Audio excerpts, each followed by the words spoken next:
नीलवेद के पहाड़ों में छिपकर बैठा वो प्राचीन रहस्य आज समीर की रूह में उतरने को बेताब था। ये कहानी किसी एक दिन की नहीं, बल्कि समय के उस अनंत पहिए की है जो सदियों से एक ही बिंदु पर घूम रहा था। समीर एक ऐसा खोजी पत्रकार जिसकी आंखों में सच्चाई को बेपर्दा करने की भूख थी। उसे खबर मिली थी कि हिमालय की एक ऐसी चोटी है जहां समय अपना रास्ता बदल लेता है। लोग उसे नीलवेद कहते थे। एक ऐसी जगह जो नक्शों पर तो थी, लेकिन होशो हवास में वहां पहुंचना नामुमकिन था। जैसे जैसे समीर की जीप उस धुंधले रास्ते पर ऊपर चढ़ रही थी, उसे महसूस हुआ कि हवा का मिजाज बदल रहा है।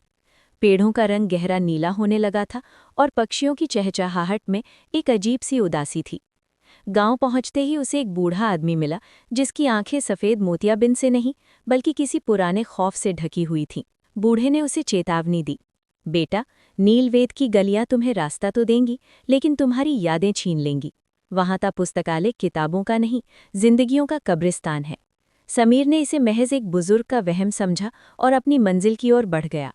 पहाड़ी की सबसे ऊंची चोटी पर वो विशाल गोथिक इमारत खड़ी थी। उसके काले पत्थरों पर काई जमी थी और दरवाजों पर लगी पीतल की नक्काशी ऐसी लग रही थी जैसे कोई चीख रहा हो। समीर में जैसे ही दरवाज़ा धकेला, अंदर से आने वाली चंदन और सड़े हुए कागज़ की मिलीजुली महक ने उसका स्वागत किया। अंदर हज़ारों ऊंची अलमारियां थीं और हर अलमारी में चमड़े की जिल्द वाली अनगिनत किताबें थीं। वहां कोई रोशनी नहीं थी, फिर भी हर कोना एक अलौकिक नीली चमक से जगमगा रहा था।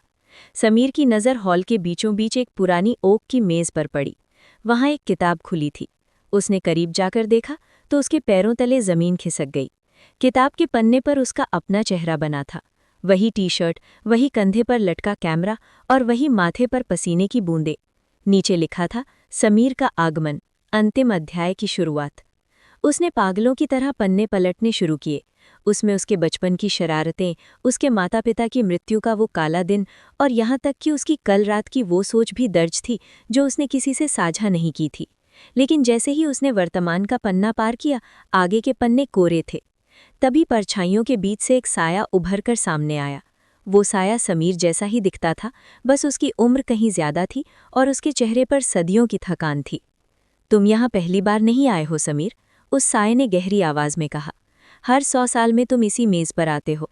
हर बार तुम अपनी कहानी बदलने की कोशिश करते हो और हर बार तुम इसी किताब का हिस्सा बनकर रह जाते हो।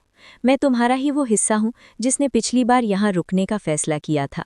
समीर का दिमाग चकराने लगा। उसे याद आने लगा कि कैसे पिछले जन्मों में उसने इस पुस्तकालय के ज्ञान के लालच में अपनी आज़ादी बेच दी थी। वो रक्षक दरअसल उसकी अपनी ही महत्वाकांक्षा का कैदी था। रक्षक ने आगे बढ़कर समीर की कलाई पकड़ी, जहां नीली स्याही की लकीरें उसकी नसों में समाने लगी थीं। अगर तुमने आज ये किताब बंद नहीं की तो तुम इस पुस्तकालय की अगली अलमारी बन जाओगे। समीर को एहसास हुआ कि नीलवेद कोई गांव नहीं, बल्कि एक टाइम लूप था, जहां ज्ञान की प्यास इंसान को खुद एक कहानी बना देती थी। उसने देखा कि खिड़की के बाहर की दुनिया गायब हो चुकी थी। वहां केवल एक अंतहीन शून्यता थी। उसे समझ आया कि उसे अपनी स्मृतियों का बलिदान देना होगा। उसने मेज पर रखी उस कलम को उठाया और किताब के उन पन्नों पर जहां उसका भविष्य लिखा जाना था, पूरी ताकत से शून्य लिख दिया।